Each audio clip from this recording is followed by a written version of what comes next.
Surat An-Nahl, surat yang ke-16, ayat 41-45.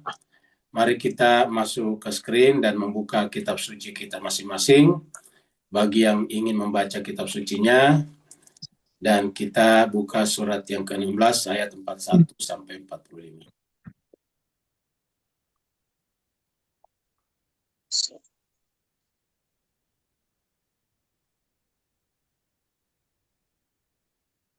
أعوذ بالله من الشيطان الرجيم. بسم الله الرحمن الرحيم. أعوذ بالله من الشيطان الرجيم. بسم الله الرحمن الرحيم. والذين هاجروا في الله من بعد ما ظلموا والذين هاجروا من الله من بعد ما ظلموا لنبوئنهم في الدنيا حسنة لنبوئنهم في الدنيا حسنة ولأجر الآخرة أكبر لو كانوا يعلمون ولأجر الآخرة أكبر لو كانوا يعلمون الذين صبروا وعلى ربهم يتوكلون الذين صبروا وعلى ربهم يتوكلون وما أرسلنا من قبلك إلا رجالا نوحي إليهم وما أرسلنا من قبلك إلا رجالا نوحي إليهم فاسألوا أهل الذكر إن كنتم لا تعلمون فاسألوا أهل الذكر لا تعلمون بالبينات والزبر بالبينات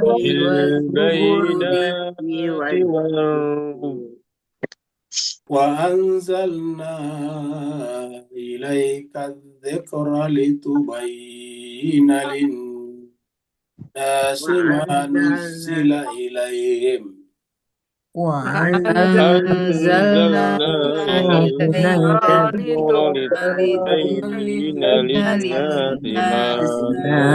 ما نزل إليهم ما نزل إليهم ولعلهم يتفكرون ما نزل إليهم ولعلهم يتفكرون أفأمن الذين مكروا السيئات أن يخسف الله بهم أفأمن الذين مكروا السيئات أن يخسف الله بهم أن يخسف الله بهم الأرض أو يأتيهم العذاب أن يخسف الله بهم الأرض أو يأتيهم العذاب العذاب من حيث لا يشعرون العذاب من حيث لا يشعرون Sadaqallahul aliyyul azim. صدق صدق الله الله العلي العظيم العظيم. Allahumma salli wa sallim wa zid وزد wa barik وبارك ala على رسول rasulillah الله wa وآله alihi الأطهار al-athhar على رسول الله rasulillah wa وآله alihi الأطهار al-athhar. اللهم Allahumma salli ala Muhammad wa ali Muhammad. اللهم صل على Allahumma salli محمد ala وآل Muhammad محمد wa ali Muhammad. اللهم صل على Muhammad محمد wa ali Muhammad. محمد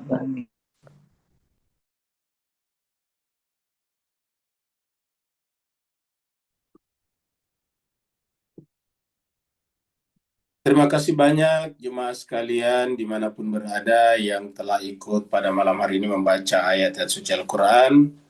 Yakinlah bahwa setiap ayat yang kita baca akan menjadi cahaya dalam kehidupan kita, baik dalam hati kita, di dalam pikiran kita, di dalam tindakan kita, bahkan di dalam keluarga dan masyarakat kita. Karena Al-Quran adalah merupakan mukjizat terbesar sepanjang masa, dan mukjizat kenabian satu-satunya yang sampai sekarang masih ada. Kita teruskan surat An-Nahl. Surat An-Nahl adalah surat yang ke-16. An-Nahl artinya lebah. Surat ini turun di Mekah, maka disebutlah atau dinamailah dengan surat Makkiyah. Jumlah seluruh ayatnya 128 ayat. Dan tadi kita sudah baca sampai ayat yang ke-45, berarti sudah sekitar sepertiga ayatnya, tiga surat tersebut. Kita ulangi dari ayat yang terakhir, ayat yang ke-40.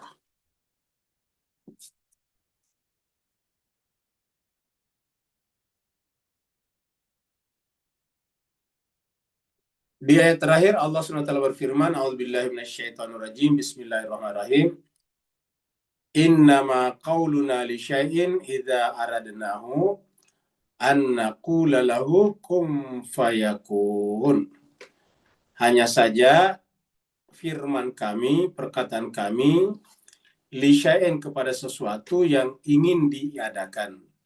Sesuatu yang ingin diadakan. Kata-kata sesuatu yang ingin diadakan, kedengarannya ini adalah kontradiksi. Karena sesuatu yang ingin diadakan sudah menjadi sesuatu tapi baru diadakan. Jadi ini adalah artinya sesuatu itu sebetulnya sudah ada sebelumnya, tetapi di dalam tanda petik pikiran Tuhan, di dalam ilmunya Tuhan. Dalam ilmunya Tuhan belum menjadi sesuatu seperti yang kita kenal sekarang. Belum menjadi realita dalam pandangan kita manusia. Belum menjelma menjadi alam, belum menjelma menjadi makhluk. Jadi masih berada dalam ilmu pengetahuan Tuhan. Ketika masih berada di dalam ilmunya Tuhan, disebut dengan baru pada tahap ayan at-thabita. Masih berada dalam konsep yang mentah. Dan karenanya belum bisa disebut sesuatu dalam kaitannya dengan di luar Tuhan. Karena dia masih bagian tak terpisahkan dari diri Tuhan. Sama kalau ilmu itu dalam pikiran kita, belum diucapkan, belum ditulis, ya sesuatu yang sifatnya bagian dari diri kita. Nanti setelah ditulis atau sudah diucapkan, nah sudah keluarlah. Nah begitu juga lah dengan sesuatu di sini. Makanya ada kata-kata aradnahu. Hu-nya ini kembali kepada syai'in.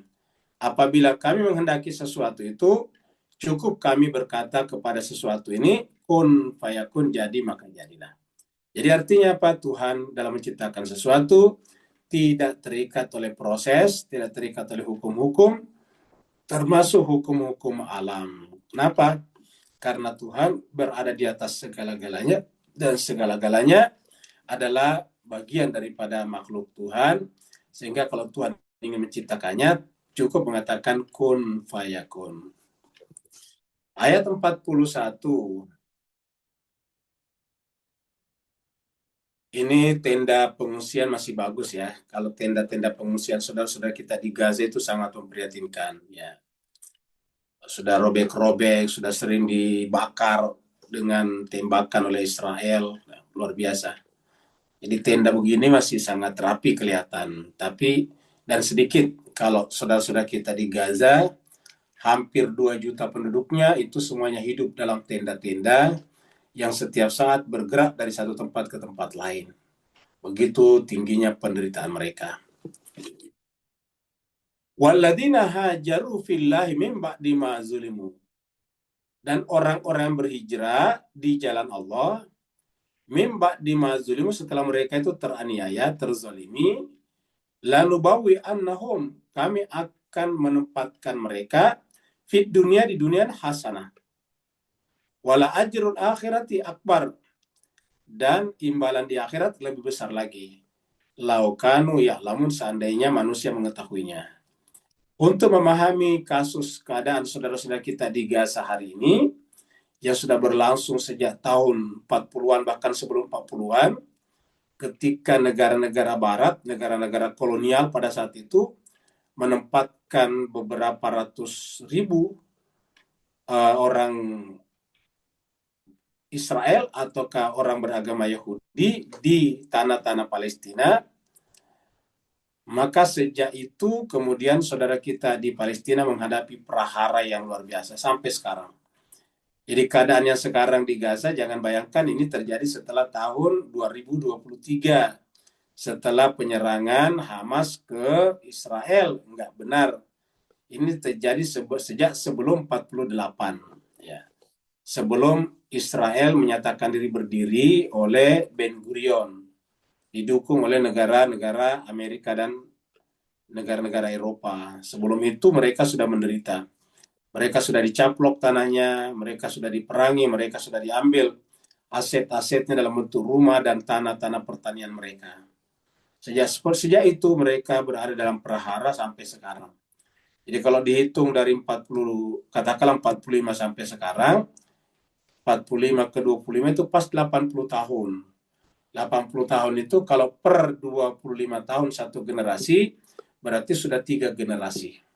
Jadi saudara-saudara kita di Palestina sudah 3 generasi itu merasakan penderitaan. Nah, untuk memahami bagaimana sih sebetulnya mereka itu, nah ayat ini cukup memberikan kepada kita informasi yang sangat baik. Allah berfirman, walladzina hajaru, dan orang-orang yang berhijrah. Jadi hajaru di sini adalah berhijrah. Berhijrah artinya meninggalkan tempatnya karena terpaksa. Ya, ingat, karena terpaksa. Karena di belakangnya ada kata-kata zulimu, dizolimi. Ya. Jadi mereka menjadi pengungsi karena dizolimi ini. Jadi ada kata-kata zulimu di sini. Jadi supaya kita bisa memahami hijrah di sini, kita harus kombinasikan dengan kata zolim di sini. Jadi hijrahnya di sini bukan karena sukarela, tetapi karena terpaksa dizolimi. Ya. Tanah-tanah mereka dirampok, dirampas, dicaplok. Ya. Sehingga kemudian mereka terpaksa berhijrah. Sekarang ada yang tinggal di Suriah, ada yang tinggal di Lebanon, ada yang tinggal di Yordania, ada yang tinggal di Mesir. Ya. Dan ada yang tinggal di beberapa negara yang lebih jauh di Arab. Dan ada juga yang sudah berdiaspora ke berbagai belahan dunia. Sudah ada yang ke Amerika Latin, ada yang ke Amerika, ada yang ke Australia, lumayan banyak sekarang Palestina kemana-mana. Mereka terpaksa pergi karena mereka terzolimi. Jadi hijrahnya mereka karena terzolimi. Ya. Maka dikatakan ayat ini berbicara tentang mereka sebetulnya ini. Walladzina hajaru, dan orang-orang yang berhijrah fillah. Ingat, yang menarik di sini adalah fillah. Biasanya kan fisabilillah. Tapi khusus untuk ayat ini menggunakan kata-kata fillah. Ya. Jadi jemaah sekalian, kalau di tempat lain pasti sering melihat fisabilillah. Paling banyak fisabilillah. Walladzina hajaru fisabilillah, kan begitu. Ya. Tapi di sini bukan fisabil, tidak ada sabilnya, tapi fillah. Ya. Nah, dari ayat inilah kemudian lahir ajaran Mula Sadra atau filsafat Mula Sadra dengan safar yang kedua. Ingat, safar yang kedua. Jadi jemaah sekalian, Bapak Ibu yang akrab atau biasa, paling tidak biasa mendengarkan tentang Mula Sadra. Mula Sadra seorang ulama yang terkenal dari Persia pada zaman dinasti Safawi, kemudian menjadi seorang filosof utama. Dia adalah ulama, ahli tafsir, ada tafsir Qur'annya. tapi juga adalah filosof besar. Ya, beliaulah yang menggagaskan tentang apa yang disebut dengan prinsipalitas wujud, disebut dengan asalatul wujud. Jadi artinya apa? Bahwa yang prinsip dalam segala sesuatu adalah wujud. Dan wujud itu tunggal, wujud itu adalah tidak sama dengan yang lain, wujud itu tidak bukan bagian daripada yang lain, dan yang lain bukan bagian dari dia. Itu namanya wujud. Ya. Jadi asalatul wujud. Selain daripada wujud, maka hanyalah merupakan bayangan-bayangan saja dari dia yang wujud. Ketika menggunakan bahasa bayang-bayang, mulai sadar menggunakan istilah mahia. Jadi ada mahia, ada wujud. Dan antara wujud dan mahia, yang prinsip yang utama, yang mendasar, yang fundamental adalah wujud. Karena yang fundamental adalah wujud atau ada, maka disebutlah dengan asalatul wujud. Asal artinya prinsip, prinsipalitas, sedangkan wujud artinya ada, being. Jadi di sini adalah being, bukan hanya sekedar existence, ya, tapi being. Ya. Jadi asalatul wujud, ya, prinsipalitas wujud. Selain daripada wujud, semuanya hanyalah merupakan fluiditas, hanyalah merupakan mahia, yaitu sesuatu yang dibatasi sehingga ada kata mahia, apa dia, mahwaya, apa dianya. Bisa ditanyakan apa dia, bisa didefinisikan. Sedangkan wujud satu-satunya itu Allah tidak bisa didefinisikan. Ya, kenapa? Karena definisi itu mengharuskan adanya golongan, kelompok, adanya spesies. Sedangkan ada nau namanya, dalam bahasa Arab naun. Sedangkan yang namanya wujud tidak punya spesies, tidak punya golongan. Yang namanya golongan itu seperti manusia, masuk golongan hewan. Ingat, manusia itu dari sisi nau masuk golongan hewan.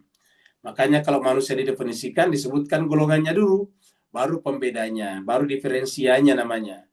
Jadi golongannya dulu, baru pembedanya. Nah, itulah manusia. Karena definisi artinya mendefinisikan itu mengisolasi dia daripada yang lain dalam golongannya. Itu mendefine, definisikan. Nah, makanya kalau manusia didefinisikan, definisinya ialah manusia ialah, definisi kan ada ialahnya. Manusia ialah hewan yang berpikir. Ya.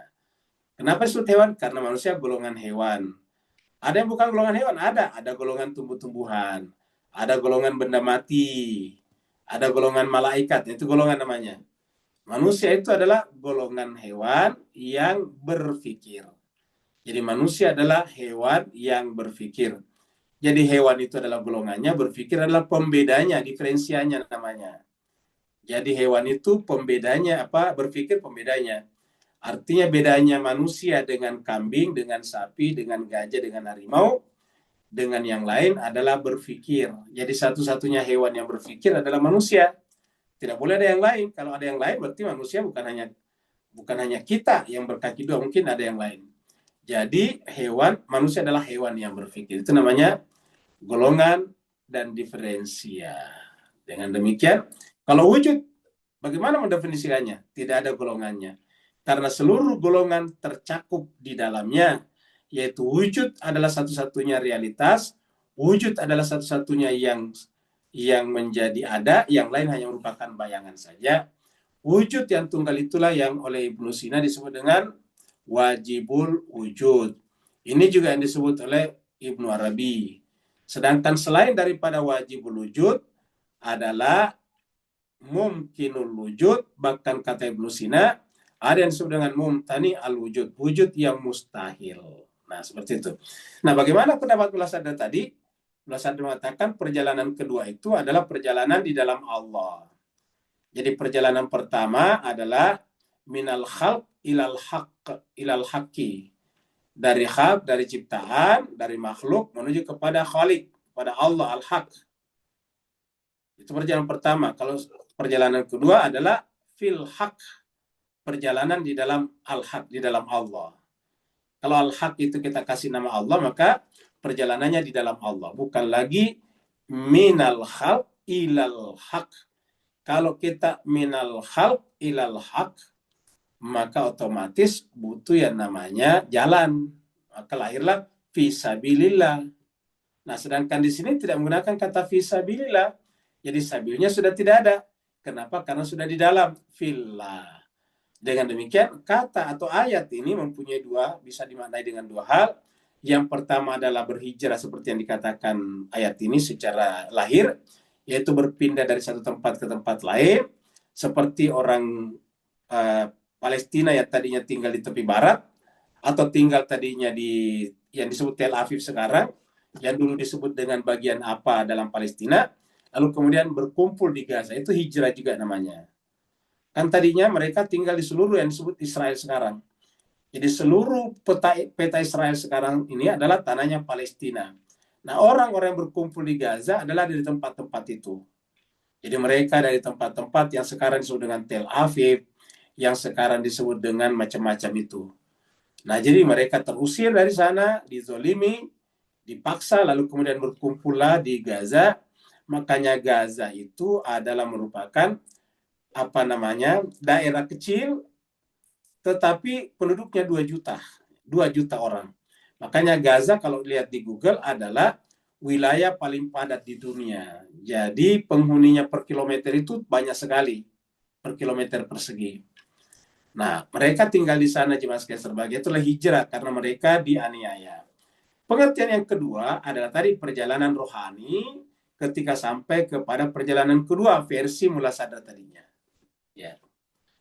Waladina hajaru dan orang-orang berhijrah fillah di dalam Allah di mazulim setelah terzalimi. Ya. Bagaimana makna terzalimi kalau kaitannya tadi dengan mula sadar? Sebelum kita sampai kepada Allah, kita adalah dalam keadaan zalim. Ya. Karena hakikatnya kita itu tidak pernah bisa berpisah dengan Allah. Keberpisahan kita dengan Allah hanya dalam kesadaran kita, dan itu menunjukkan kita tertipu, kesadaran kita tertipu. Karena hakikatnya kita tidak pernah bisa terpisah dengan Allah, karena adanya kita bergantung pada adanya Allah. Kita semuanya ini hanya lamahia saja. Satu-satunya wujud adalah Allah Subhanahu wa Ta'ala. Jadi apabila kita merasa diri kita punya wujud juga, berarti kita salah, durhaka namanya. Berarti kita telah keluar melanggar dari pakem Allah, itu yang disebut durhaka. Dan itu yang disebut dengan syirik, karena menerima adanya dualitas, yaitu ada Tuhan Allah dan ada kita.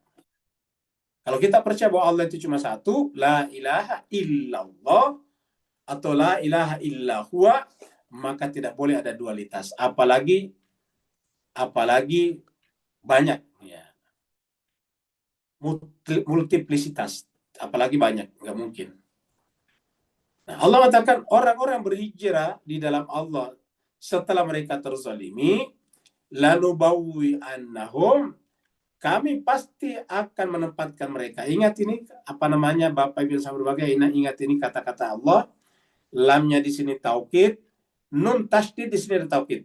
Hum ananya tambahan, namanya dhamir. Ya. Jadi kita lihat lamnya di sini namanya lam taukid, pasti atau benar-benar. Nunnya juga pasti benar-benar. Jadi 2 di sini taukid. Lalu bawi annahum, kami akan tempatkan mereka di mana? Fid dunia, bukan hanya di akhirat. Fid dunia, di dunia hasanah, baik. Jadi berdasarkan ayat ini bisa dipastikan dengan sepasti-pastinya bahwa Israel akan kalah dan Palestina akan kembali berjaya. Israel akan hancur binasa dan tanah-tanah Palestina akan kembali kepada pemilik-pemilik aslinya. Yang sudah menempati tempat itu sudah ribuan tahun yang lalu. Sejak ribuan tahun yang lalu secara turun-temurun. Nah, berdasarkan ayat ini. Jadi inilah yang harus kita camkan. Mungkin kita bersedih menyaksikan sekarang Palestina, tapi di balik kesedihan itu harus ada optimisme. Optimisme itu bukan tak berdasar. Optimisme yang tidak berdasar itu namanya halusinasi. Optimisme yang berdasar adalah harapan. Dan harapan itu ada dalam Al-Quran dengan kata-kata lanubawi annahum fid dunya hasanah. Kami pasti akan menempatkan mereka di dunia ini dengan hasanah. Jadi siapa yang ingin doanya Rabbana atina fid dunya hasanah wa fil akhirati hasanah, harus jiwanya, pikirannya, hatinya, ide-idenya, cita-citanya bersama dengan bangsa Palestina. Kalau tidak bersama dengan bangsa Palestina, maka tidak mungkin fid dunya hasanah. Kenapa? Karena ini kata Allah, bukan kata kita, bukan kata saya. Ini kata Allah. Walladzina hajaru fillahi min ba'di ma zulimu Lalu bawi'annahum fid dunya hasanah. Jadi hati kita, pikiran kita, ide-ide kita selalu harus bersama dengan Palestina. Jangan pernah berhenti mencintai Palestina, jangan pernah berhenti memperjuangkan Palestina, jangan pernah berhenti menyuarakan Palestina. Jangan sampai kita kalah dari orang-orang di luar Islam sana, kita akan malu.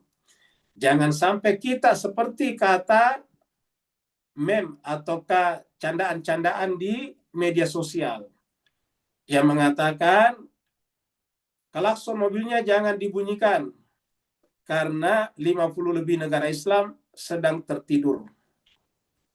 Kalau kalian berisik nanti terbangun, kira-kira gitu lah. Nanti marah karena dibangunkan. Jadi kita tidak boleh berisik karena 50 lebih negara Islam, mayoritas Islam maksudnya, sedang tertidur pulas. Ya.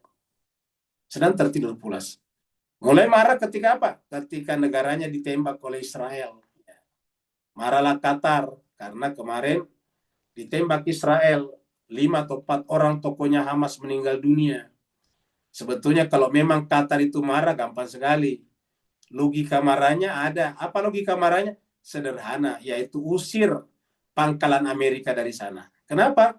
Ya percuma dibayar sama Qatar itu pangkalan Amerika. Dibayar miliaran dolar setiap tahun, setiap bulan.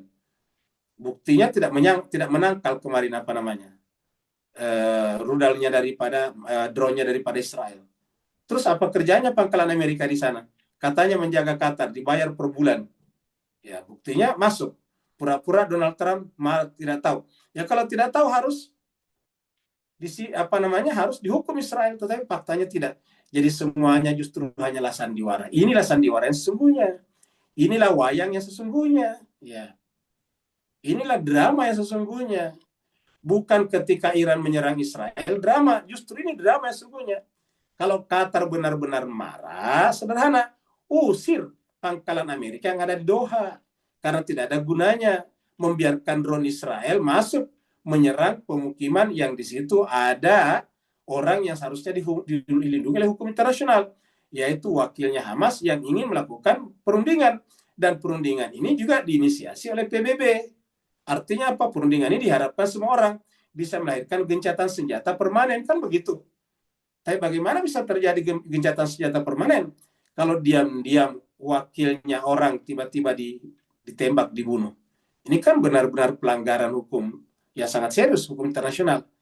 Nah, tetapi kenapa tidak berani mengusir Amerika dari sana? Nah, itu dia. Karena drama, karena sandiwara. Itu baru sandiwara beneran. Ya, itulah sandiwara yang sesungguhnya. Ya, berani nggak kira-kira negara Arab di sekitarnya untuk mengusir pangkalan Amerika di situ? Saudi mengusir pangkalan Amerika, Oman mengusir pangkalan Amerika, UAE mengusir pangkalan Amerika, Kuwait mengusir pangkalan Amerika. Kita tanya, berani nggak? Jawabannya tidak berani. Kalau tidak berani, ya semuanya sandiwara saja, karena mereka semuanya bertahan sebagai monarki-monarki yang memberikan kesejahteraan kepada 7 keturunannya, bahkan sampai keturunannya kesekian, itu karena perlindungan daripada Amerika, perlindungan politik. Ya. Nah, jadi makanya umat Islam tetap tidur. Ya. Al-Quran mengatakan kita tidak bisa masuk surga kalau begitu. Kenapa? Syarat masuk surga adalah hasanah. Rabbana atina fid dunya hasanah wa fil akhirati hasanah. Baru wa qina adzaban nar. Jadi ulangi, kita tidak akan bisa mendapatkan hasanah di dunia kalau hati kita tidak bersama dengan Gaza. Ya. Kalau kita tidak punya apa-apa yang bisa dibantu, ya paling tidak hati kita, jemaah sekalian.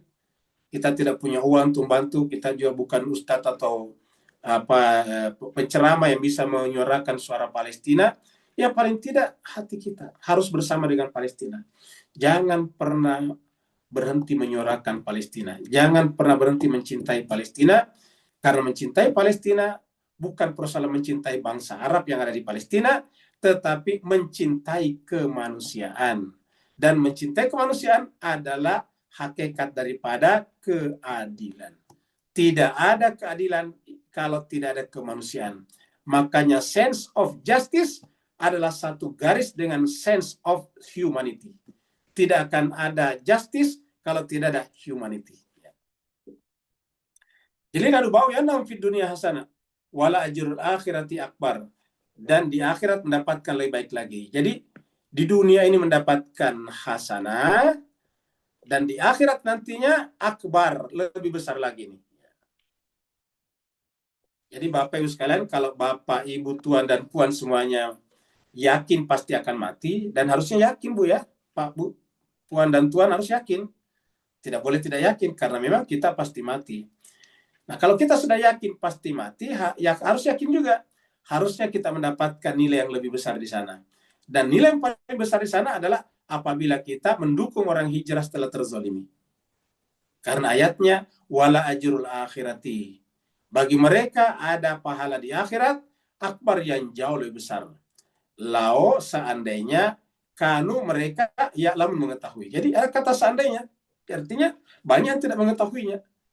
Nah, kalau kita pakai ayat ini untuk Palestina, tentu kewajiban kita hanya kewajiban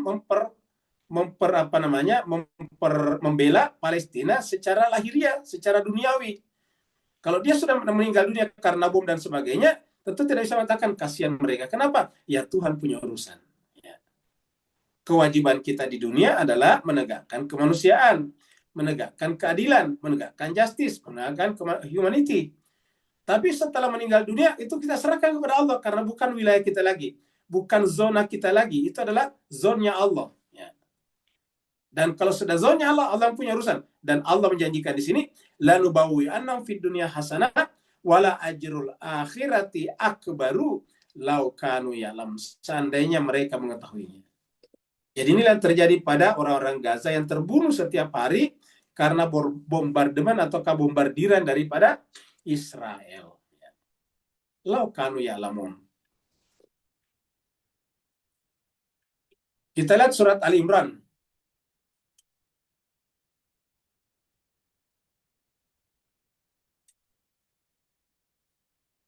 Ayat 195. Ini kelanjutan daripada ayat-ayat Rabbana ma khalaqta hadza batila ini. Nah, 195 mengatakan fastajaba lahum rabbuhum, karena sebelumnya kan doa. Seperti doanya Rabbana ma khalaqta hadza batilan subhanaka faqina adzabannar. Rabbana innana dan seterusnya. Itu ayat 195. Fastajaba lahum rabbuhum. Tuhan mereka mengijabah, memperkenalkan doa mereka. Ulangi lagi Pak sekalian, doa itu terijabah apabila kita sambil berikhtiar. Ya jangan hanya doa saja andalannya, tidak boleh. Karena doa itu adalah permintaan kepada Allah setelah kita menempuh hukum-hukum Allah. Namanya hukum ikhtiari. Ya. Fastajaba lahum rabbuhum anni la udhi'u amala amilin minkum. Bahwa sesungguhnya aku ini la udhi'u, tidak akan menyanyiakan amala amilin, amalan orang-orang beramal. Ini amala di sini adalah fiil, kata kerja verb. Amilin di sini adalah fa'ilnya yang beramal, orang yang beramal. Jadi amala amilin, kata dasarnya sama. Tapi di sini ada matnya, ada benderanya. Kenapa? Karena ini adalah pelaku namanya, yaitu orang yang beramal. Saya tidak akan menyanyiakan, sayanya Allah ya, aku di sini Allah. Aku atau saya tidak akan menyanyiakan amalannya orang-orang yang beramal minkum di antara kalian. Di antara kalian. Kalian ini siapa? Kembali ke atas. Tadinya itu adalah ulul albab, yang di belakangnya alladzina yadhkurunallaha qiyaman wa qu'udan wa ala junubihim yatafakkaruna fi khalqis samawati wal ard. Rabbana ma khalaqta hadza batilan subhanaka faqina adzabannar. Rabbana innaka man tudkhilin nar faqad azaita wa ma lil zalimin ansar. Rabbana innana sami'na munadiyan yunadi lil iman an amina, seterusnya. Nah, nanti masuk di sini. Amala amilin minkum min dzakarin aw unsa, laki ataupun perempuan, jadi tidak ada bedanya.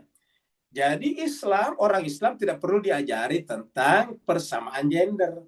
Di dalam Islam tidak pernah terjadi ketidaksamaan gender. Dalam Islam itu gender sejajar, laki-laki atau perempuan. Jadi sejajar, laki atau perempuan. Dzakarin aw unsa. Ya. Jadi dalam Islam tidak pernah tidak sejajar. Ada yang mengatakan, tapi Islam itu memberikan warisan kepada laki-laki 2, perempuan 1. Justru itu keadilan. Kenapa? Karena dalam Islam, konsep rumah tangganya, suamilah laki-laki lah yang membiayai istrinya. Nah, maka kalau dia mendapatkan 2 warisan, asumsinya 1 untuk kehidupan pribadinya, 1 untuk keluarganya. Jadi 2. Sedangkan kalau perempuan 1, karena dia tidak berkewajiban. Jadi yang 1 itu hanya untuk untuk siap-siap, untuk tabungan, untuk persiapan. Kalau dia hidup sendiri misalnya, dia tidak menikah atau mungkin menikah, suaminya meninggal dunia dan sebagainya, maka dia bisa hidup dari warisannya, seperti itu. Jadi justru adil, karena pernikahan itu laki dan perempuan. Laki-laki mendapatkan 2, sedangkan perempuan mendapatkan 1, sehingga dalam satu keluarga menjadi 3 gitu. Adiknya yang laki-laki tadi, perempuan, menikah dengan laki-laki lain. Dari dia mendapatkan 1 karena kakaknya yang perempuan laki-laki dapat 2, dia dapat 1, menikah dengan seorang laki-laki pastinya. Nah, laki-lakinya dari keluarganya dapat 2, jadi 3 juga. Jadi selalu pernikahan itu ujungnya dapat 3. Sama-sama. Ya, seperti itu. Makanya pernikahan dalam Islam harus berbeda gender, ya tidak boleh sama. Ya. Jadi minta karena unsa, dari laki-laki ataupun perempuan. Ya. Jadi laki ataupun perempuan kalau beramal.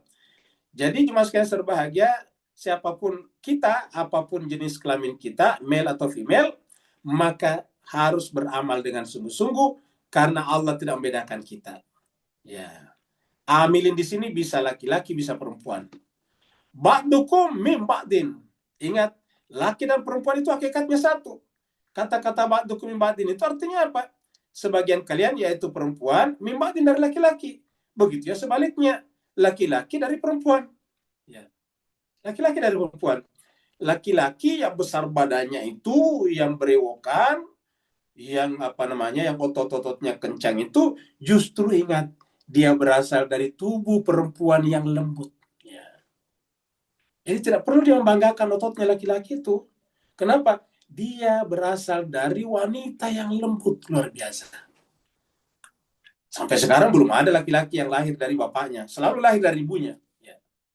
Min dzakarin aw unsa. Maka dikatakan, ba'dukum min ba'din. Sebagian kalian berasal dari sebagian yang lain. Makanya dalam Islam itu tidak boleh sama sekali melakukan semacam dikotomi dalam rumah tangga antara suami dan istri, laki dan perempuan. Ya. Tidak boleh laki-laki merendahkan istrinya, tidak boleh istri merendahkan suaminya. Tidak boleh laki-laki melakukan kekerasan dalam rumah tangga kepada istrinya, istri juga tidak boleh melakukan kekerasan rumah tangga terhadap suaminya. Emang ada wanita melakukan kekerasan rumah tangga kepada suaminya? Ada juga, walaupun tidak sebanyak laki-laki, tapi ada juga. Ya. Maka ba'dukum min ba'din, kalian itu satu sama lain. Ya. Falladina hajaru, maka orang-orang yang berhijrah, wa akhraju, dan dia diusir. Jadi dia berhijrah karena diusir. Ya. Min diarim, dari kampung halaman mereka, wa uzu, dan mereka disakiti, dibuat menderita, fi sabili, di jalanku. Nah, ini muncul sini di jalanku, kalau tadi kan fillah, fi sabili, jalanku. Wa qatalu, dan mereka berperang, seperti Hamas sekarang berperang. Wa qutulu, dan mereka terbunuh, seperti misalnya Yahya Sinwar sudah terbunuh. Ya. Yang lain-lain sudah terbunuh, ya. Haniyah sudah terbunuh. Qatalu wa qutilu. Apa kata Allah? Lau kaffiranna anhum. Sekarang ini bahkan sudah 60 ribuan yang terbunuh di sana. Ya. Lau kaffiranna anhum, bahkan menurut data-data yang tidak resmi mungkin sudah sampai 200 ribu orang terbunuh selama 3 tahun ini. Lau kaffiran anhum, saya akan menghapuskan anhum dari mereka, saya atin kesalahan-kesalahan mereka. Coba. Jadi mereka ini justru kalau mereka terbunuh, kata ayat Al-Quran, itu dihapuskan segala kesalahan-kesalahan mereka. Jadi luar biasa mereka ini. Ya. Perjuangan mereka dalam bentuk hajaru wa ukhriju ini adalah Allah berikan kepada mereka sesuatu yang susah untuk kita dapatkan, yaitu kesalahan-kesalahan mereka di write off, dihapuskan, di delete. Ya. Baru Allah katakan wala udkhilannahum, dan aku pasti akan masukkan mereka. Kata pasti dari kata lam taukid di sini dan nun tasdid di sini. Aku pasti akan masukkan mereka jannatin ke dalam surga. Surga itu tajri min tahtihal anhar, mengalir di bawahnya sungai-sungai, sawabam min indillah, sebagai imbalan, sebagai upah, sebagai ijazah, sebagai apresiasi dari sisi Allah SWT. Dan ingat, wallahu, kalau Allah itu indahu husnul thawab. Ingat, kalau di sisi Allah selalu ada sebaik-baiknya imbalan. Kalau kita di sisi manusia, ya sebaik-baiknya manusia tetap ada batasnya. Kenapa? Manusia juga terbatas juga, harta bendanya terbatas, uangnya terbatas. Tapi kalau Allah tidak terbatas, maka dikatakan wallahu indahu husnul thawab. Inilah yang harus kita kejar. Surat Haji. Waladina hajaru fi sabilillah. Ini fi sabilillah di sini kan. Di ayat tadi surat An-Nahl ayat 41 tidak ada sabilillah, fillah saja kan begitu. Coba lihat di sini. Lihat ini fillah ya. Jadi di sini agak berbeda tadi dengan yang di surat Al-Hajj tadi ini. Fillah tidak ada di tengah-tengahnya di sini, tidak ada sabilnya. Kalau di sini tadi ada sabilnya nih. Ya, fi sabilillah, jadi berbeda. Ya, jadi yang di surat An-Nahl lebih tinggi perjalanannya daripada ini. Kalau versi Mullah Sadra ini baru minal khalq ilal haq. Ya. Kalau tadi adalah fil haq ma'al haq. Dia bersama dengan al-haq di dalam al-haq. Waladina hajaru, dan orang-orang yang berhijrah fi sabilillah di jalan Allah, thumma. Jadi berhijrahnya di jalan Allah ya, karena memperjuangkan kebenaran. Thumma qutilu, kemudian mereka terbunuh, au matu, atau mati. Ya. Artinya matinya tidak terus mati biasa, tetapi dalam rangka di jalan Allah. Misalnya matinya tidak dibunuh Israel, tapi di tenda pengungsian karena misalnya sakit. Nah, termasuk mati. Kan banyak orang mati sekarang. Makanya saya katakan tadi, kalau data tidak resmi itu sekitar 200-an ribu rakyat Palestina sudah meninggal dunia. Jadi yang terbunuh itu 60 ribu, tapi yang mati dalam keadaan sakit dan sebagai kelaparan itu sudah sekitar 200-an ribu orang. Summa kutilu aw matu, kemudian mereka terbunuh atau mati. Layarzukannahumullahu, Allah pasti akan berikan rezeki kepada mereka, rizqan hasana, rezeki hasana. Berarti di sini di akhirat maksudnya di sini. Kalau tadi fid dunia hasana, kalau di sini rizqan hasana. Wa innallaha, dan sungguhnya Allah lahuwa khairur raziqin. Sungguhnya Allah adalah benar-benar sebaik-baiknya pemberi rezeki. Jadi janganlah kita berharap kepada manusia. Manusia sudah punya kewajibannya. Artinya manusia sudah harus ada kewajibannya ditunaikan kepada sesamanya manusia. Kan begitu. Tidak usah kita urusin. Mereka sendiri berurusan dengan Tuhan. Kita sendiri hanya berharap kepada Allah. Ya. Kenapa? Allah adalah lahuwa khairur raziqin. Allah itu benar-benar sebaik-baik pemberi rezeki. Wa innallaha lahuwa khairur raziqin. Ya.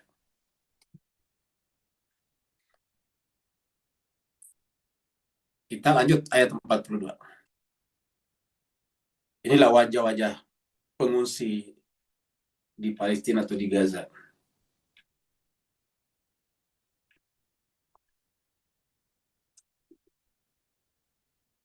Atau entah di mana, karena ini saya nggak tahu sumbernya dari mana. Tapi dari wajahnya, wajah Timur Tengah, dan kalau bukan Timur Tengah, Asia Tengah, paling Asia Barat ya. Alladzina sabaru. Nah ini dia. Jadi tanda-tanda orang di atas tadi, siapa tadi yang disebut tadi akan diberikan itu adalah orang-orang yang. Jadi orang-orang di sini, ingat, alladzina di sini, ini alladzina namanya isim mausul.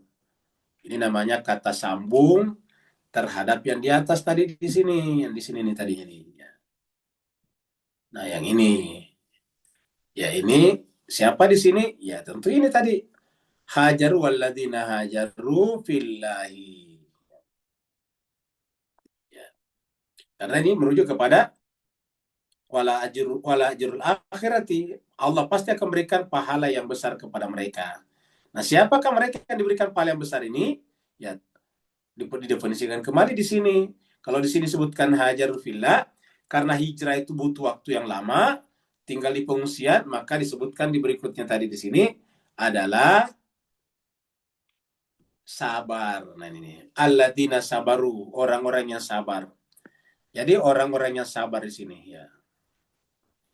Alladzina sabaru wa ala rabbihim yatawakkalun. Ya. Alladzina sabaru, orang-orang yang sabar, wa ala rabbihim, dan terhadap Tuhan mereka yatawakkalun. Ya. Orang-orang yang sabar dan terhadap Tuhan mereka bertawakal. Jadi dua di sini, sabar dan tawakal. Jadi dua disebutkan di sini, satu sabar dulu ya, ini adalah nomor satu ya, ini. Yang kedua adalah tawakal ini. Jadi Bapak Ibu, Tuan dan Puan, coba camkan baik-baik dalam kehidupan kita ini dalam menghadapi berbagai macam masalah. Sesuai dengan ayat ini ada dua sifat utama yang harus kita miliki. Yang pertama sabar. Kita sakit kah? Kita kekurangan materi kah? Kita bermasalah dengan pasangan hidup kita kah? Kita bermasalah dengan pekerjaan kita kah? Kita kekurangan bahan makanan kah? Maka ingat, jangan banyak berbicara keluar, mengeluh, berkeluh kesah. Ya, tetapi lakukan sabar dan tawakal. Ini bukan dari saya, ini adalah ajaran Al-Quran. Ingat, ini ajaran Al-Quran, bahwa kalau kita menghadapi masalah sehingga sampai pada tingkat mengungsi tadinya, dizolimi tadi, ba'da mazulimu, dizolimi, terpaksa harus meninggalkan kampung halamannya karena mereka mau dibunuh, rumah-rumah mereka telah dibakar, kebun-kebun mereka sudah disita, diambil alih, dicaplok, dibanguni bangunan-bangunan yang baru, lalu kemudian mereka terpaksa pindah, maka syaratnya adalah sabar dan tawakal. Jadi ini pasangan sabar dan tawakal. Ya. Sabar itu artinya kita tidak perlu menyesali keadaan. Ya, kita tidak perlu berandai-andai, coba saya tinggal di Indonesia, saya tidak begini. Ya, tidak boleh begitu. Ya. Kenapa? Karena kita harus sabar menerima kenyataan bahwa kita orang Palestina, kita orang Gaza. Justru kita ditempatkan di Gaza Palestina adalah kehormatan, karena dengan cara seperti itu Allah memilih kita sebagai orang Palestina, orang Gaza, untuk mempertahankan tanah suci Allah Subhanahu wa taala. Ya, jadi itu harusnya disyukuri. Nah, untuk itu sabar menghadapi semuanya itu. Kan sering kita kalau menghadapi masalah berandai-andai. Coba saya tinggal di negara A, B, C, D yang bagus, yang sejahtera, yang PDB-nya tinggi, pendapatan per kapitanya puluhan ribu US dollar per bulan, per tahun, kamu gitu. Nggak perlu seperti itu. Ya, dimanapun kita berada, kita mensyukuri keberadaan kita dengan sabar dan tawakal. Sabar artinya apa? Sabar itu artinya berjuang. Tidak bisa dikatakan sabar kalau tidak berjuang. Jadi sabar itu adalah berikhtiar, berjuang. Ingat tadi di atas, bermujahadah. Bermujahadah dan berhijrah. Tentu ada tantangan, ada kesulitan. Nah, sabar menghadapinya sambil tetap terus berjuang, dan berjuang. Ya, sabar. Nah, kemudian kalau ada masalah-masalah, semuanya kita serahkan kepada Allah. Dalam pengertian kita berikhtiar, tapi itu kita menggantungkan diri kepada Allah. Semiskin-miskinnya kita, selemah-lemahnya kita, kalau kita ada ikhtiar, maka kita harus gantungkan diri kepada Allah. Wa ala rabbihim yatawakkalun. Itulah sebabnya Nabi mengajarkan kita, kalau kita keluar dari rumah, membaca doa, Bismillahi, tawakkaltu ala Allah. Karena dikatakan, wa ala rabbihim yatawakkalun. Jadi kalau dibaca di doa, Bismillahi, tawakkaltu ala Allah. Ya, ala rabbi, kan begitu. Bismillahi, tawakkaltu ala Allah, wala haula, wala quwata illa billahil aliyil azim. Tawakal. Coba kita lihat ini, orang-orang yang sabar. Waladina sabaru. Nih. Orang-orang sabar. Ibtigha'a wajhi rabbihim. Jadi sabar yang paling utama adalah mencari wajah Tuhannya. Sabar ingin berjumpa, menyatu, meleburkan diri, memfanakan diri, dan menyatu dengan kebakaan Allah Tuhannya. Wa aqamus shalah, dan menegakkan salat. Wa anfaqu mimma razaqnahum, dan menginfakkan sebagian rezeki kepada mereka, rezeki mereka. Jadi ini termasuk menginfakkan. Ini yang kita sebutkan tadi, itu urusan mereka dengan Allah.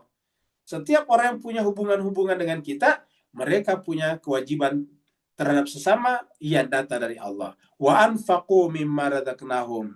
Mereka menginfakkan sebagian apa yang Allah rizkikan kepada mereka, sirran wa alaniyatan, sembunyi-sembunyi, rahasia ataupun terang-terangan, dan seterusnya. Wa yadra'una bil hasanati sayyi'ah, dan membalas keburukan kejahatan dengan kebaikan. Membalas kejahatan dengan kebaikan. Ya. Ulaika lahum uqbadan. Mereka itulah orang-orang yang mendapatkan tempat kesudahan yang baik. Itulah sebabnya dalam Islam kita tidak ada tempat bagi penjarahan seperti yang terjadi di beberapa tempat termasuk di Indonesia tempoh hari.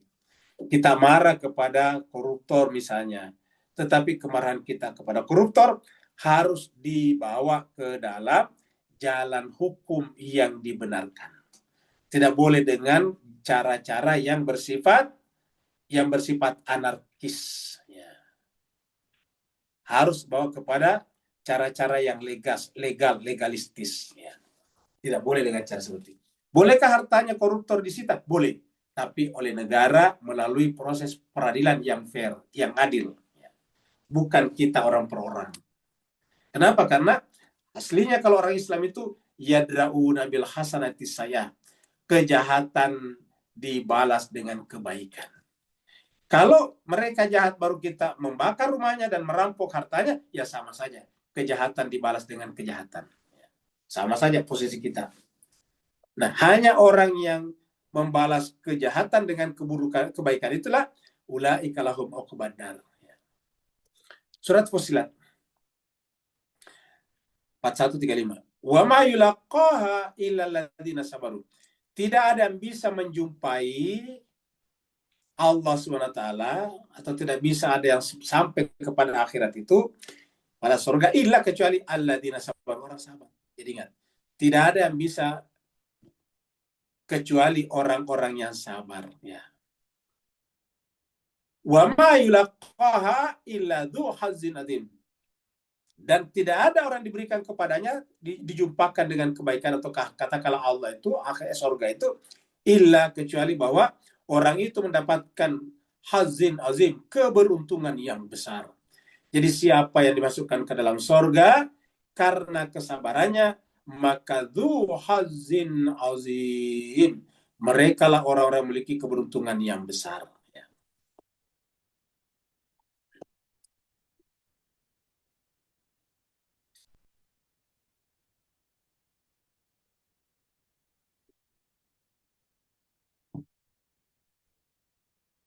Wa ma arsalna min qablika, dan tiadalah kami mengutus sebelum engkau Muhammad, illa kecuali rijalan nuhi, orang manusia yang kami berikan wahyu.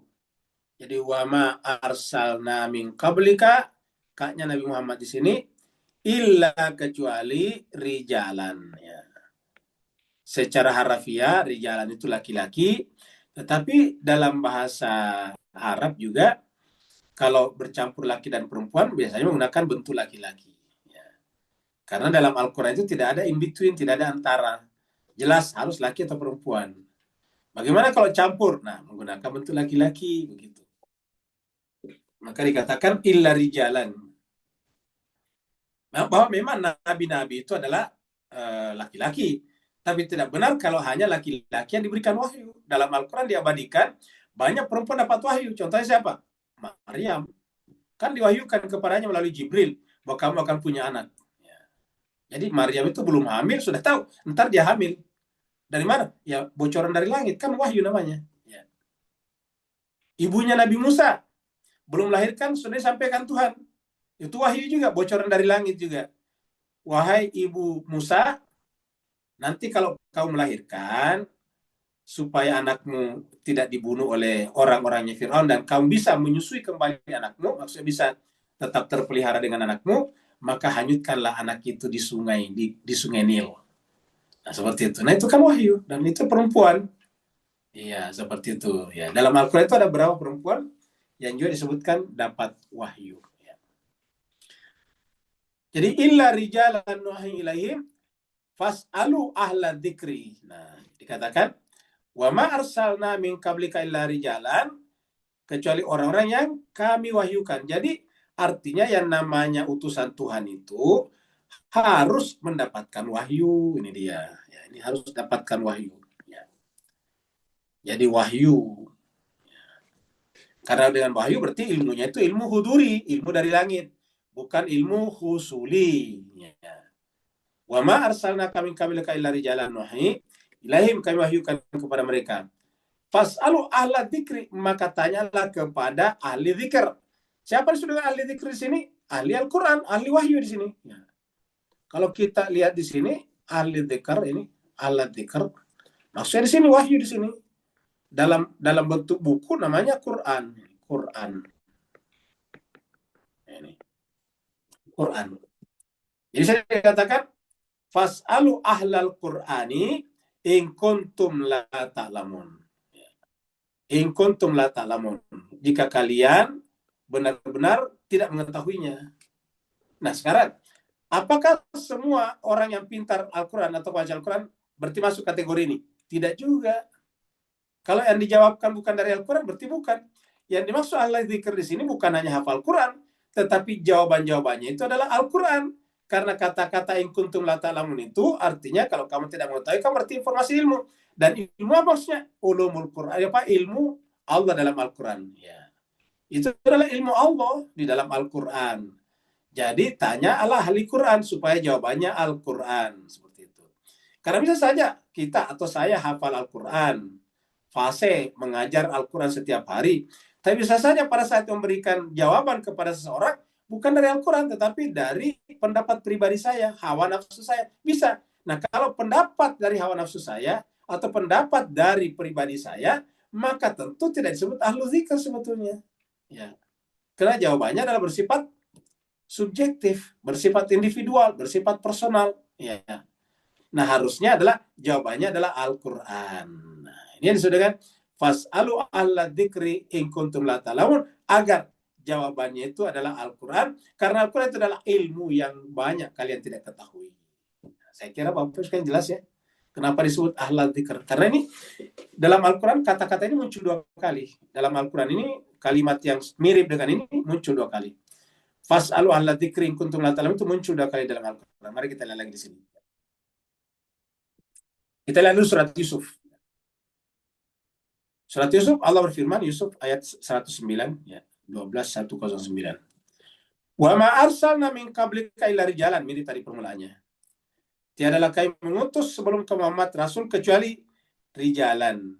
Nuhi, yang kami wahyukan ilaih kepada mereka, min ahlil qura, penduduk suatu kota.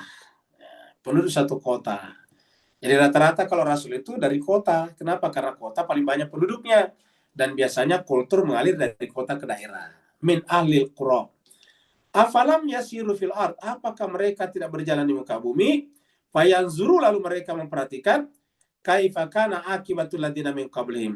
Bagaimana akibat ataukah kesudahan, akhir ending daripada kehidupan umat-umat sebelum mereka. Waladarul akhirati khairul lil ladina taqaw. Benar-benar kehidupan akhirat itulah pertimbangan tertinggi, tujuan tertinggi, objektif tertinggi bagi orang-orang yang bertakwa. Jadi tanda orang bertakwa itu objektif, tujuan tertingginya, maksud kehidupan tertingginya adalah ad-daral akhirah. Waladarul akhirati khairun lilladzina taqaw. Benar-benar kampung akhirat, kehidupan akhirat itu jauh lebih baik bagi orang bertakwa. Jadi tanda kita bertakwa apabila orientasi kita sudah darul akhirah. Jadi Bapak Ibu Tuan dan Puan, kalau ingin menterai dirinya, apakah dirinya itu sudah bertakwa atau tidak, lihat ini. Ya. Apakah kita sudah mencintai kehidupan akhirat atau belum? Ya. Karena berdasarkan ayat ini, tanda orang bertakwa itu adalah waladarul akhirati khairul lil ladzina taqaw. Benar-benar kehidupan akhirat itu jauh lebih baik bagi orang-orang yang bertakwa. Afala taqilun, kenapa tidak menggunakan akalnya? Artinya apa? Menjadikan akhirat sebagai objektif tertinggi adalah masuk akal. Kenapa? Karena kehidupan dunia ini sementara dan kita akan pergi ke akhirat, dan itu adalah permanen selama-lamanya. Jadi masuk akal sekali. Surat Anbiya di sini ada kata tadi. Fas'alu ahla dzikri ini ya. Jadi dari sini ke sini sama tadi. Ya. Wa ma arsalna qablaka, dan tiadalah kami mengutus sebelum kamu. Kalau di sini tadi wa ma arsalna min qablika, ada minnya di sini. Kalau di sana di surat Al-Anbiya tidak ada minnya. Dikatakan wa ma arsalna qablaka. Jadi kalau di sini tidak ada minnya di sini. Bedanya di sini wa ma arsalna qablaka. Kalau di surat An-Nahl wa ma arsalna min qablika. Karena tidak ada minyak, kabelanya menjadi ke atas. Kalau ada minyak menjadi ke bawah, min kabelika. Jadi wama arsalna kablaka, tiadalah kami mengutus sebelum kau Muhammad, rasul maksudnya, illa kecuali rijalan, orang. Nuhi ilaihim, kami wahyukan kepada mereka. Artinya, yang namanya rasul itu adalah semua ilmunya adalah ilmu dari Tuhan, karena diwahyukan. Makanya, fas'alu ahla dzikri in kuntum la ta'lamun. Maka bertanyalah kepada ahli zikir, ahli Quran, kalau kalian tidak tahu. Jangan kepada yang lain. Jadi ingat, bertanyalah kepada ahli Quran. Ini perintah dari Allah nih. Karena kalau kita tanya kepada yang yang tidak ahli Quran, ya jawabannya pasti subjektif. Bapak yang sangat berbahagia, saya sangat disayangkan di kalangan komunitas atau umat Islam itu sering sekali juga tertipu. Dan ketertipuan juga itu terkadang melalui juga ustadz-ustadznya. Mungkin bukan ustadznya menipu, tetapi makar-makar itu dialirkan melalui ustadz. Misalnya investasi bodong. Ingat di Indonesia ini orang yang tertipu investasi bodong itu bisa mencapai 34 triliun per tahun, luar biasa. Triliun. Ya. Dan siapa kebanyakan itu? Mayoritas umat Islam. Ya, dan di antara di sekitar kita sering kita dengarkan orang tertipu sampai ratusan juta bahkan miliaran. Biasanya kalau ustadznya datang ya alasannya nggak enak sama ustadz kan begitu. Nah, akhirnya apa yang terjadi? Kemudian tertipu. Saya sering banyak sekali yang datang kepada saya mengalami hal yang sama. Jawaban saya standar sama. Kenapa datang ke saya bertanya setelah tertipu? Setelah tertipu saya tidak bisa berbuat apa-apa lagi. Ya. Harusnya sebelum investasi, sebelum tertipu datang bertanya. Nah, fas'alu ahla dzikri in kuntum la ta'lamun. Sayangnya setelah kejadian baru datang. Ibaratnya setelah meninggal baru datang ke dokter. Ya, salah kan gitu. Pak dokter, saya mau datang. Ya, konsultasi tentang siapa? Tentang suami saya. Di mana suaminya sekarang? Kemarin sudah dikuburkan. Lah, terlambat, Bu. Harusnya Ibu datang ke saya sebagai dokter waktu sakit. Nah, gitu. Ini mah sudah dikuburkan baru datang konsultasi, mau datang tanya penyakitnya sudah terlambat. Nah kayak gitu-gitu aja. Makanya jangan sekali sebagai mari kita mengamalkan ayat ini, jangan sampai terlambat. Sudah kena tipu baru datang. Ya. Fas'alu ahla dzikri, dan yang menyebabkan umat Islam itu lambat pergerakannya karena kalau sudah tertipu satu kali biasanya sudah kapok, nggak mau maju lagi. Nah gitu. Akhirnya apa yang terjadi? Dia statis. Umat Islam itu paling statis. Fas'alu ahla dzikri in kuntum la ta'lamun. Maka bertanyalah kepada ahli dzikri in kuntum la ta'lamun, kalau kamu tidak mengetahuinya. Jadi ini perintah Al-Qur'an ini Pak Bu sekalian. Bukan perintah hadis, bukan perintah Thomas Aquinas, bukan perintah Socrates dan Aristoteles. Iya, ini perintah dari Allah. Allah mengatakan fas'alu ahla dzikri in kuntum la ta'lamun. Bertanya kepada ahli Quran ya kalau kamu tidak mengetahuinya. Karena kalau di ahli Quran paling tidak dicarikan ayatnya. Oh ini ayatnya nih. Jawabannya di sini nih. Fas'alu ahla dzikri in kuntum la ta'lamun. Bertanyalah kepada ahli zikr in kuntum la ta'lamun. Kita lanjut lagi.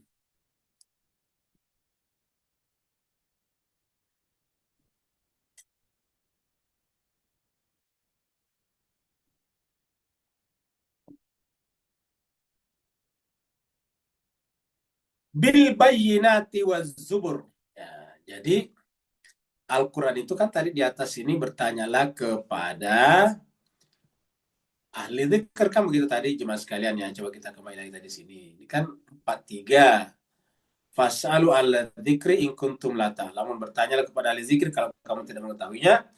Artinya ahli dzikir itu akan menjawab dengan ini. Ya, ini dia. Menjawab dengan ini, ya. Menjawab dengan bil bayinati waz zubur. Nah, jadi kenapa kita harus bertanya kepada ahli Quran? Karena dia akan menjawab dengan Al-Quran. Bayinat itu kan Al-Quran. Ingat, Al-Quran itu adalah al-bayinat. Ya, lam yakunil ladzina kafaru min ahlil kitab. Itu kan surat Al-Bayyinah namanya. Ya. Jadi pasti akan menjawab dengan bil bayinat, keterangan-keterangan Al-Quran, waz-zubur, dan juga lembaran-lembaran. Pasti dia tunjukkan ayatnya di mana, kayak begitu. Jadi bil bayinati waz-zubur. Jawabannya adalah bil bayinati waz-zubur. Dia sebutkan ayatnya dan surat-suratnya di mana. Ya. Ayatnya berapa, suratnya berapa. Ya. Wa anzalna ilaika dzikra, dan kami telah menurunkan atau memberikan kepada kalian, ilaika, kepada kamu Muhammad, yaitu adzikr, Al-Quran. Jadi adzikr ini adalah Al-Quran. Nah, makanya tadi dikatakan ahla dzikri, fas'alu ahla dzikri, peringatan Al-Quran. Untuk apa? Litubayyina, supaya engkau Muhammad atau yang tahu Al-Quran, supaya engkau menjelaskan linnasi kepada manusia. Jadi yang dijelaskan apa? Al-Quran. Tubayyina, ingat kata-kata tubayyina ini satu asal kata dengan ini di atas nih. Ini. Litubayyina dengan bilbayinat sama kata dasarnya. Bayan. Litubayyina, agar engkau menjelaskan linnasi kepada manusia. Jadi bukan hanya kepada orang Islam, tapi kepada seluruh manusia.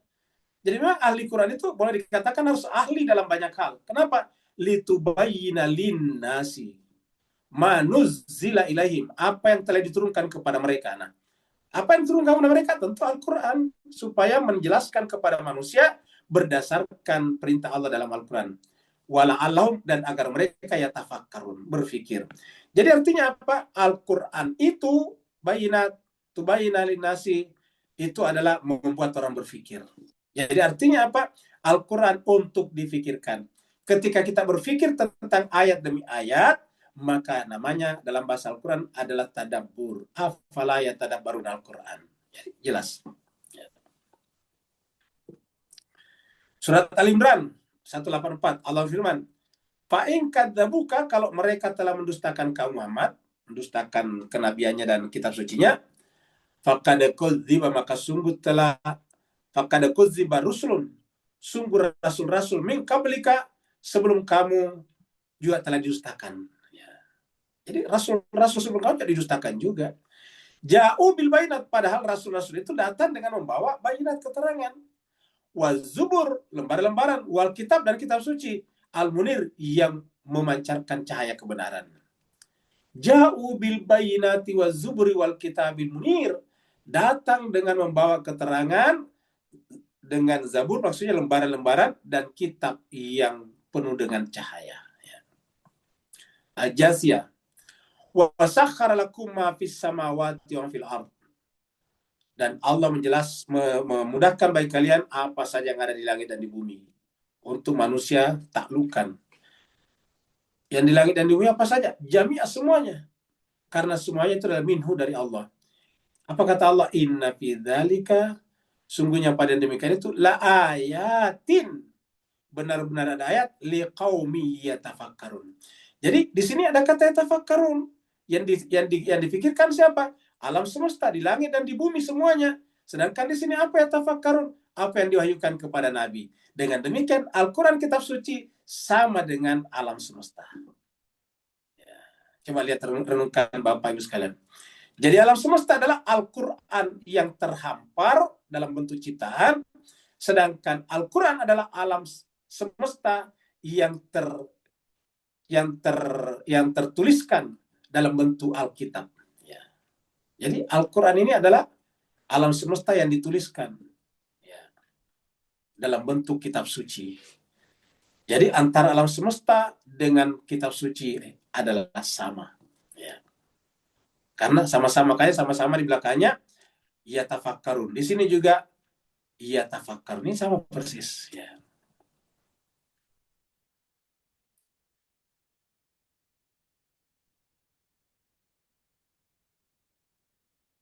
Kita lanjut lagi.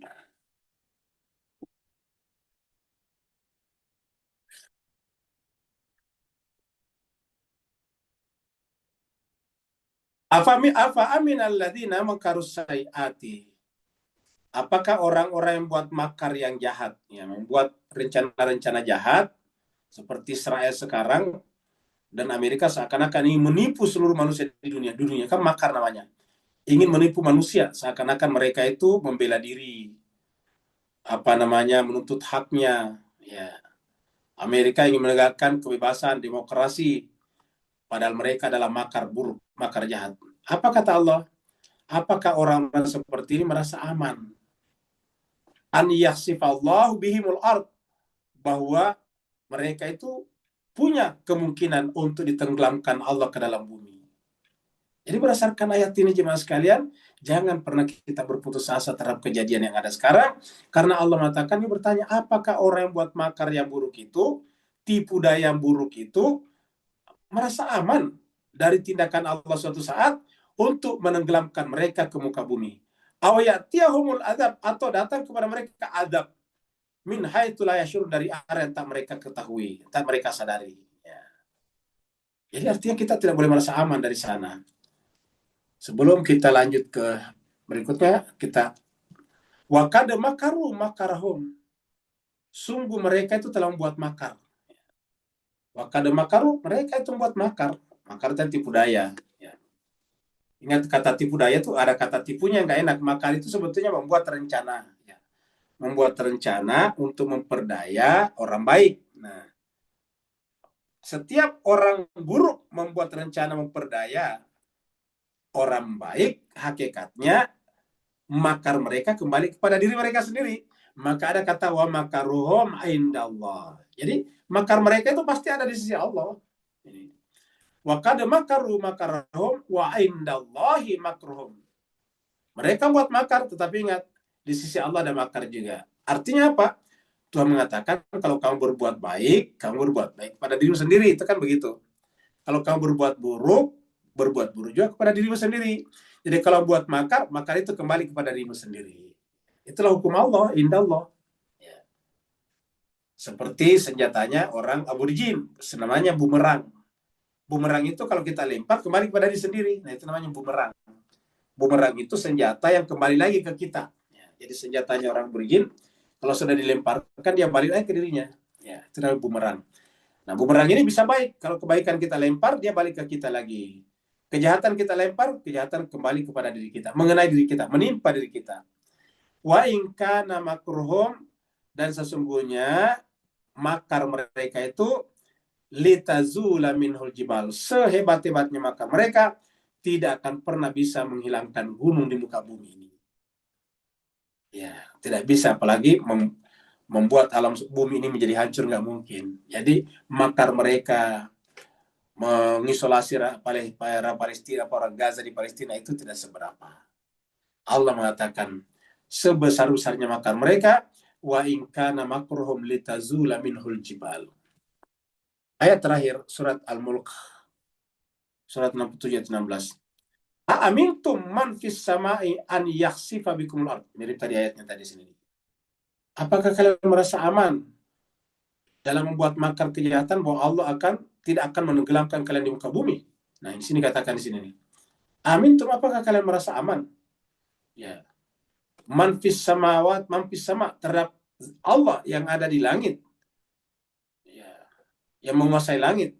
An yakhsifa bikumul ard, bahwa dia sangat mungkin menenggelamkan kalian semuanya ke bumi. Faidah hiya tamur. Dan kalau itu terjadi, siapa yang bisa menolak? Siapa bisa menolong? Faidah hiya tamur. Kalau bumi sudah bergoncang, siapa bisa? Tiba-tiba bumi bergoncang, terjadi gempa bumi, terjadi likuifaksi, tanah-tanah di bawah permukaan itu bergerak. Ya. Siapa yang bisa menahan? Amintum man fis samai an yakhsifa bikumul ard. Dan ini kita sudah sering menyaksikan kejadian ini di muka bumi. Bahkan dalam Al-Quran juga mengabadikan ada orang yang dihukum Allah melalui kejadian likuifaksi seperti ini, yaitu Qarun. Qarun itu dibenamkan ke dalam bumi. Ya. Maka Allah mengatakan, amintum man fis sama ayyakhsifa bikumul arda fa idza hiya tamur. Mudah-mudahan jemaah sekalian, Bapak Ibu, Tuan dan Puan, ini bisa memberikan tambahan pengetahuan kepada diri kita masing-masing, tentu terutama kepada Al-Fakir, Tapi sebelum kita berdiskusi atau tanya jawab, mari kita lihat dulu hadis berikut ini. Kita kasih judul hadis ini dengan tentang niat dan hijrah. Kalau tadi ayat-ayat awal kita bahas tentang hijrah, ya. Baru kemudian sabar. Tadi kan begitu, hijrah dan sabar. Ini adalah ada hadis dari mana ini? Dari Alqamah bin Waqqas an Umar, dari Umar. Jadi dari Ibrahim an Alqamah ibni Waqqas an Umar anna Rasulullah, bahwa Rasulullah SAW berkata, bersabda. Apa kata Nabi dalam hadis ini? Al-a'malu binniyat. Di hadis lain dikatakan innamal a'malu. Jadi redaksi hadis ini ada beberapa. Ada yang innamal a'malu binniyat, wa innamal likulli imri'in ma nawa. Kalau di sini nggak ada innamanya. Jadi yang ada adalah al-a'malu binniyat wa likulli imri'in ma nawa. Amalan-amalan perbuatan itu dinilai berdasarkan niatnya. Binniyat, tergantung niatnya. Wa likulli imri'in, dan setiap urusan, bukan hanya amal, apa saja, itu manawa, tergantung daripada niatnya. Kita niatnya kemana? Kalau salatnya hanya untuk mendapatkan kekayaan, ya dapat kekayaan juga. Faman kanat hijratuhu ilallahi wa rasulihi, fa hijratuhu ilallahi wa rasulihi. Siapa yang niat hijrahnya untuk sampai kepada Allah dan Rasulnya, fa hijratuhu, maka hijrahnya itu akan membawanya sampai ilallahi wa rasulihi, kepada Allah dan Rasulnya. Wa man kanat hijratuhu lidunya yusibuha aw imra'atin yatazawwajuha fa hijratuhu ila ma hajara ilaihi. Dan siapa yang hijrahnya li dunia, untuk mendapatkan dunia, uangkah, harta bendakah, apa saja. Siapa yang niat hijrahnya hanya untuk mendapatkan dunia, yusibuha, yang dia dapatkan, aw imra'atin, atau niatnya hanya untuk mendapatkan wanita, yatazawwajuha, yang ingin dinikahinya. Sebenarnya bukan dinikahi di sini, yatazawwaj, dipasanginya, kan begitu. Bukan yungkihuha, tetapi yatazawwajuha. Jadi belum tentu nikah, tapi berpasangan. Jadi artinya hanya mencari wanita untuk kepentingan-kepentingan sesaatnya. Fa hijratu, maka hijrahnya ila ma hajara ilaihi. Maka hijrahnya, ya dia akan mendapatkan seperti itu aja hijrahnya. Yaitu kalau dunia dapat dunia, wanita dapat wanita. Hadis ini sekaligus untuk kita semuanya yang hadir di majelis kita ini. Marilah masing-masing kita menanyakan niat kita, agar kita jangan sampai keliru dan salah, sehingga di akhirat kita menyesal. Karena kesempatan untuk perbaiki terbuka lebar sekarang di dunia. Yaitu Nabi mengatakan al-amalu binniyati wa likulli imri'in ma nawa, faman kanat hijratu ila Allah wa rasulih fa hijratu ila Allah wa rasulih. Amal itu bergantung niat. Ya. Walaupun kelihatannya salat, kalau niatnya hanya yura'un, ya berarti fawailul lil musallin. Yuran itu hanya ingin dilihat.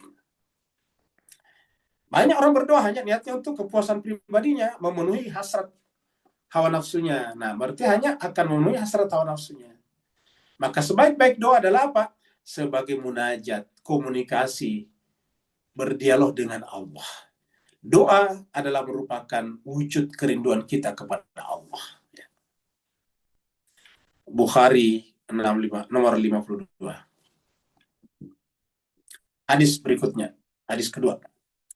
Nah, tadi apa hijrah, sekarang sabar. Ya, ini. Sabar dan larangan meminta-minta. Ini Bukhari juga, Imam Bukhari juga ini. Kalau tadi nomor 52, sekarang 1376. Nah, di sini adalah dari Al-Laiti, ini Yazid Al-Laiti an Abi Sa'id Al-Khudri, dari Abu Sa'id Al-Khudri. Kita tahu Sa'id Al-Khudri salah satu orang periwayat hadis yang banyak, ya, bersama dengan Aisyah, Abu Hurairah, dan ya, Ibnu Abdullah bin Umar, dan sebagainya. Dari Abu Sa'id Al-Khudri radhiyallahu anhu, dia mengatakan ini. Jadi maksudnya yang berkata begini adalah Abu Sa'id Al-Khudri. Ya, dia kata inna nasan minal ansari sa'alu Rasulullah sallallahu alaihi wasallam. Sungguhnya ada beberapa nasan, itu artinya beberapa orang, bukan insan. Kalau Nasa beberapa orang. Ya.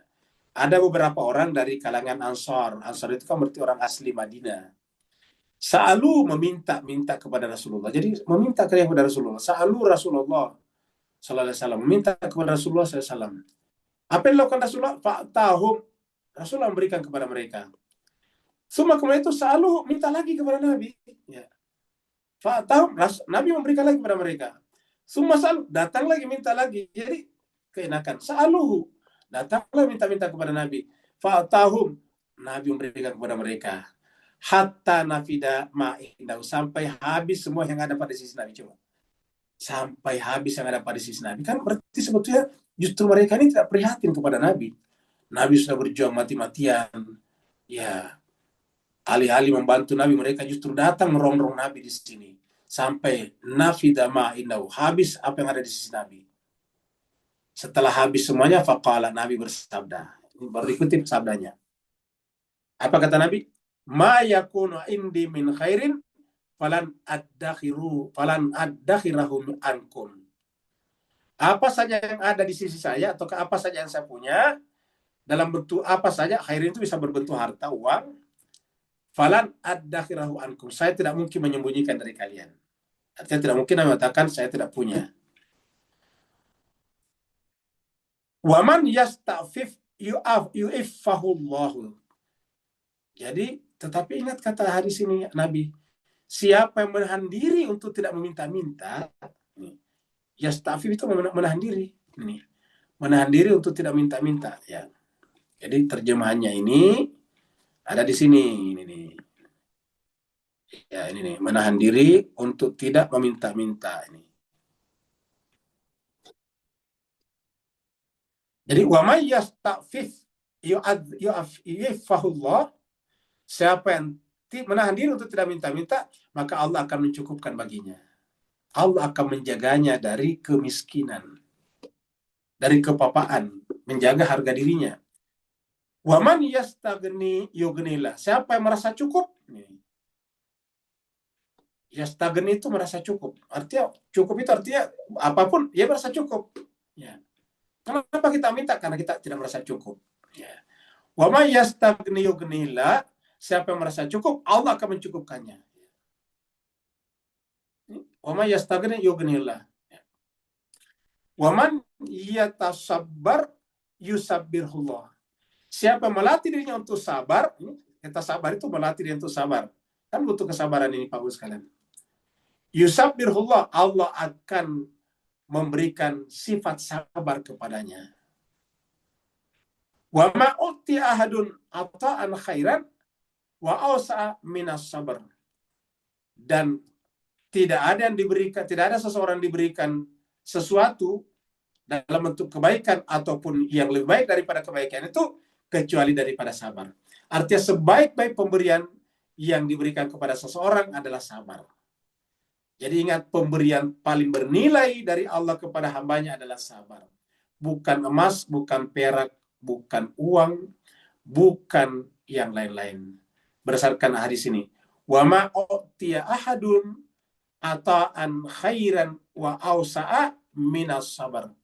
Tidak ada pemberian yang lebih baik dan lebih luas yang Allah berikan kepada seorang ketimbang as-sabar, kesabaran.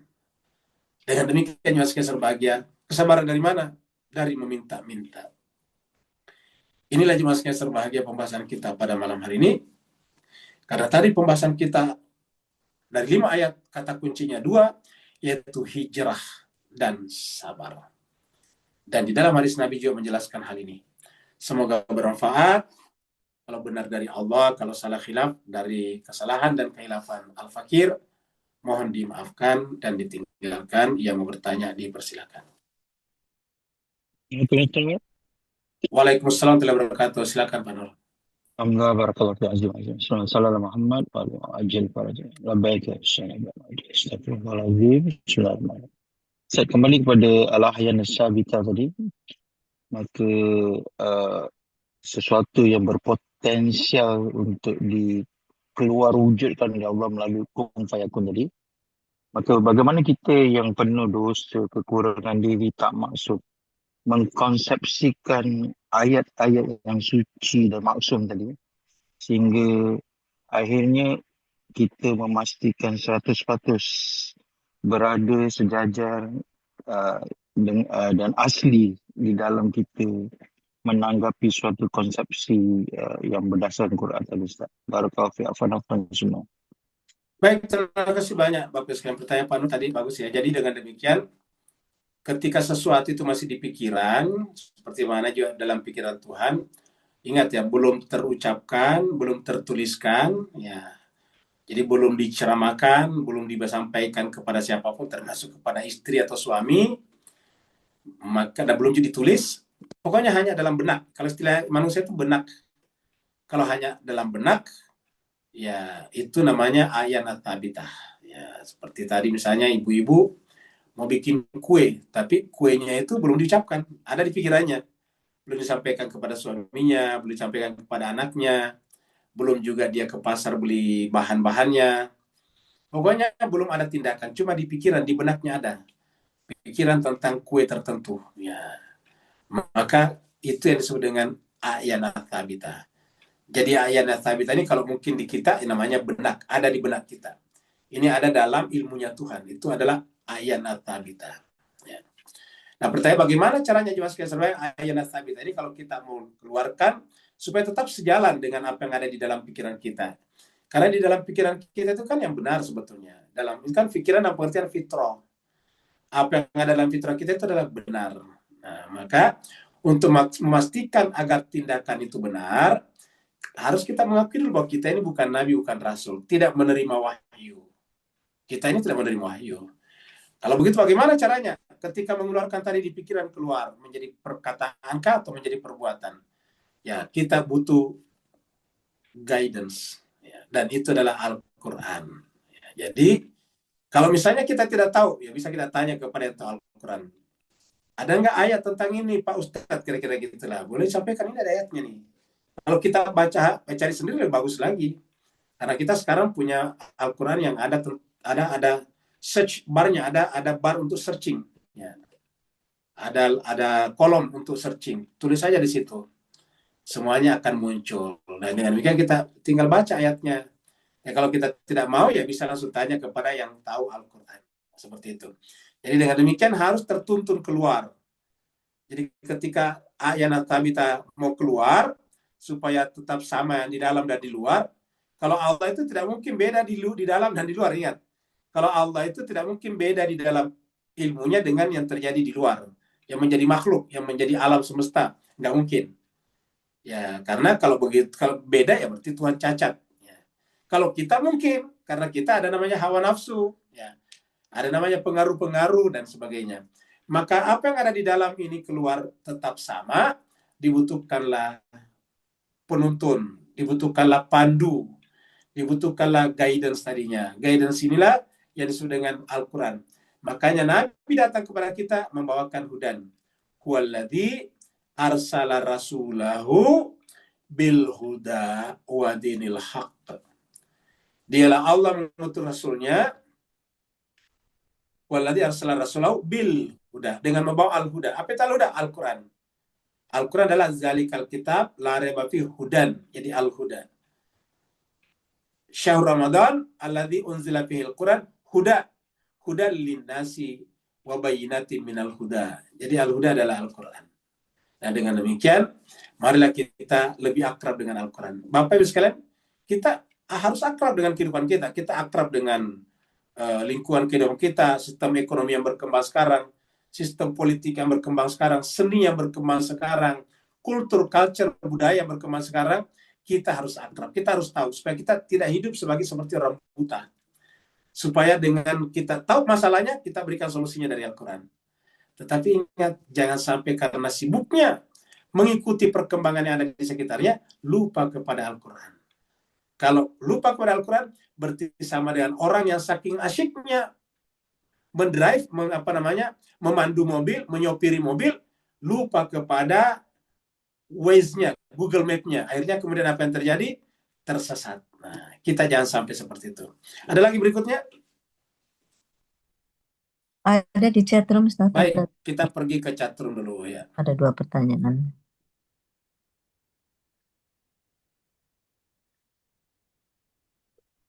Ada pertanyaan dari Pak Zamal, ya pertanyaannya sikit, berarti nanti jawabannya sikit juga ya.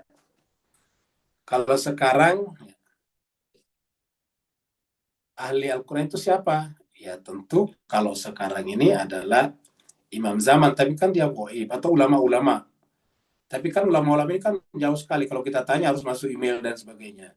Sederhana saja, kita tanya saja orang yang tahu Al-Quran, siapa saja di sekitar kita. Kita tanya ada ayatnya enggak? Kamu gitu. Bukan hanya pendapat, supaya kita juga bisa lihat. Karena perbedaannya kita dan mereka cuma sedikit. Kita sama-sama manusia bisa berdosa. Tapi kan kita bisa merujuk langsung pada Al-Quran. Ya, mungkin kita tidak bisa searching, nah dia bisa searching karena kebetulan dia mungkin lebih banyak hafal ayat daripada kita. Ya, siapa saja. Kalau tanya yang orang suci ya tentu tidak ada kamu gitu. Tapi kalau orang yang tahu Al-Quran pasti banyak di sekitar kita. Ya. Caranya kita tanya ayatnya di mana. Jadi bukan hanya sekedar pendapat. Ini ayatnya di mana Pak Ustaz? Kira-kira gitulah. Ya, kenapa kita butuh? Karena Ustaznya kan juga bukan maksum. Ya, bisa saja salah juga. Seperti yang kita ceritakan tadi, Ustadz juga bisa menjadi fasilitas orang-orang kemudian melakukan penipuan. Ustadznya mungkin tidak menipu, tetapi dia dimanfaatkan oleh orang tertentu. Dan ustadznya mungkin lugu percaya kepada itu jemaahnya. Akhirnya kemudian membawa malapetaka bagi jemaahnya. Seperti itu. Jadi sedikit aja, karena permintaannya cuma sedikit ya. Pak Burhan, ramai manusia yang tak sabar namun mereka bertakwa kepada Allah. Ya nggak bisa. Iya. Banyak manusia yang tak sabar, tapi bertakwa nggak bisa. Ya. Kalau dia tidak sabar, tidak bertakwa, Buran. Gitu. Ya. Karena kalau dia bertakwa tadi itu adalah caranya sabar, kamu gitu. Ya. Jadi yang tak sabar itu adalah mereka yang sering gagal dengan ujian hidup. Ya. Justru yang sabar itu harusnya sering gagal dan tetap survive. Maksudnya tetap bersemangat. Ya. Tetap optimistik. Ya, seperti itu.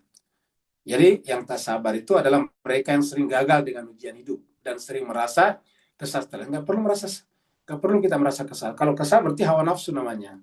Kita terima saja apa adanya. Kalau kita memang pengen sekali mendapatkan sesuatu itu maju lagi kamu gitu. Gagal, maju lagi, gagal, maju lagi. Ya ujian lagi, gagal, maju lagi. Gagal, ujian, gagal, maju lagi seperti itu. Ya. Namun di sisi lain tetap istiqamah dan pegangan. Ya justru tidak istiqamah karena dia nggak merasa kesal kamu gitu. Jadi ini tidak boleh. Kalau dia apa namanya bertakwa, ya dia harus sabar kamu gitu. Kalau dia istiqamah, tentu dia tidak mungkin kesal dengan gagal ujian. Karena bagi orang yang bertakwa dan beriman, tidak ada istilah gagal. Saya ceritakan sedikit, tapi ini bukan orang Islam. Namanya pasti Bapak Ibu semuanya kenal Thomas Alva Edison. Tuan-tuan, puan-puan di Malaysia, Singapura pasti kenal juga.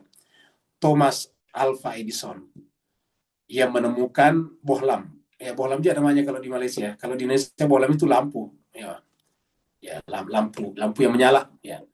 Bahasa Arabnya misbah. Ya. Nah, itu adalah lampu yang menyala itu yang bulat atau kayak menyala keluar nyala. Itu namanya lampu. Itu ditemukan oleh Thomas Alva Edison. Tapi ingat, bukan Alva Edison yang menemukan listrik.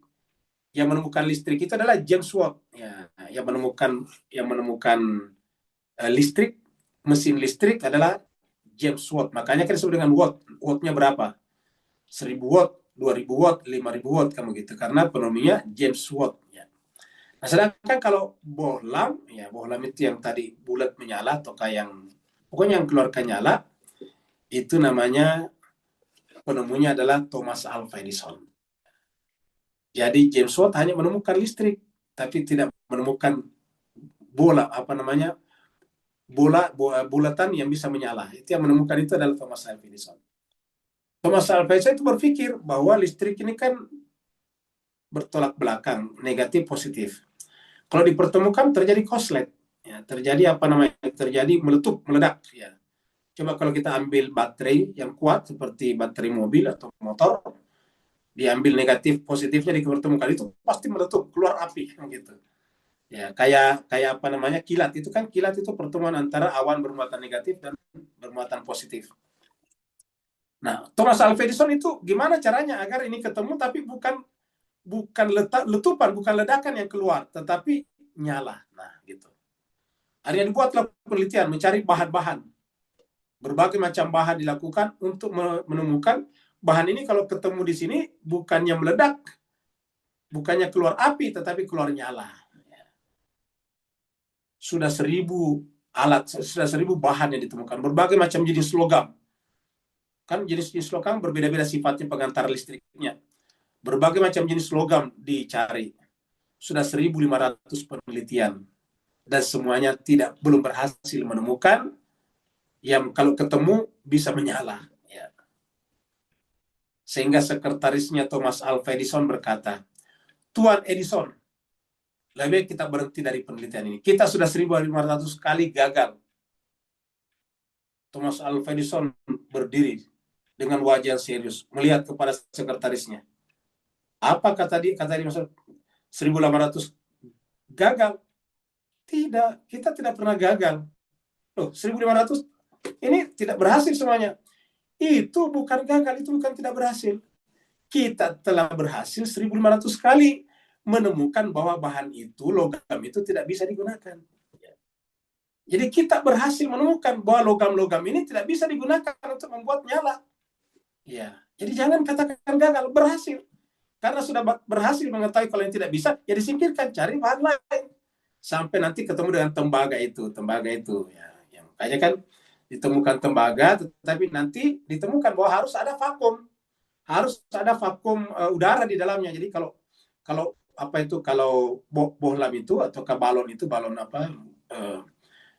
nyala itu kan di dalamnya tidak boleh ada udara, itu harus kosong dari udara, baru bisa kemudian, karena udara itu bisa menghantarkan listrik. Ya, dengan demikian syaratnya tidak boleh ada udaranya, baru kemudian bisa menyala. Jadi jemaah sekalian berbahagia, kata Thomas Alva Edison, kita tidak gagal.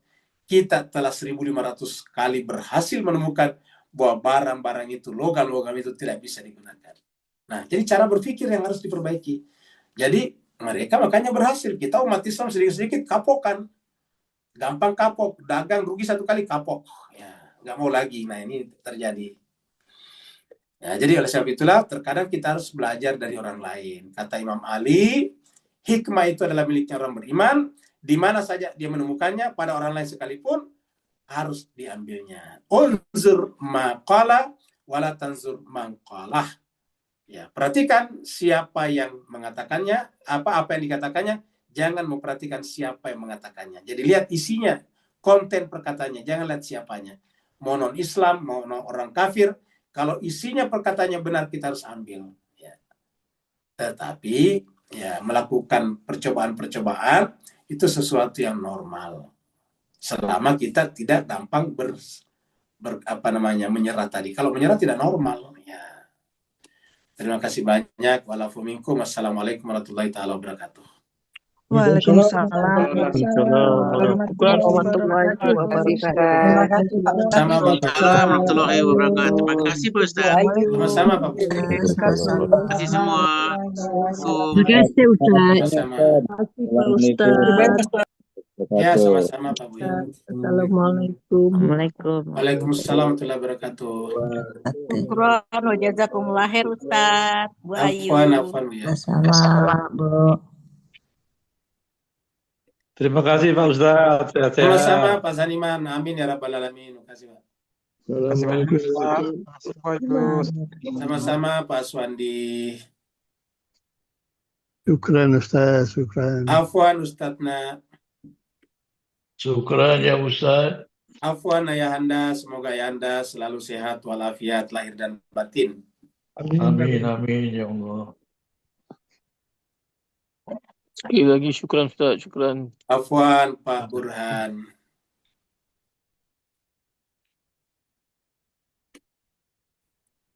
Bapak Ibu Pak Rum yang lain saya juga duluan ya Pak Bu ya. Baik Ustaz. Ya silakan Pak Haji, silakan masih ngobrol-ngobrol silakan. Ya, Warungnya tidak langsung ditutup, yang namanya kafe bisa tinggal lama Pak Haji ya.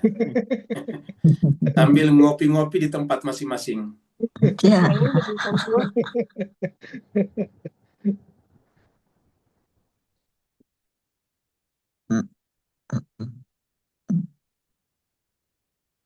Ibu Ayu, Assalamualaikum. Waalaikumsalam Ustaz Tani.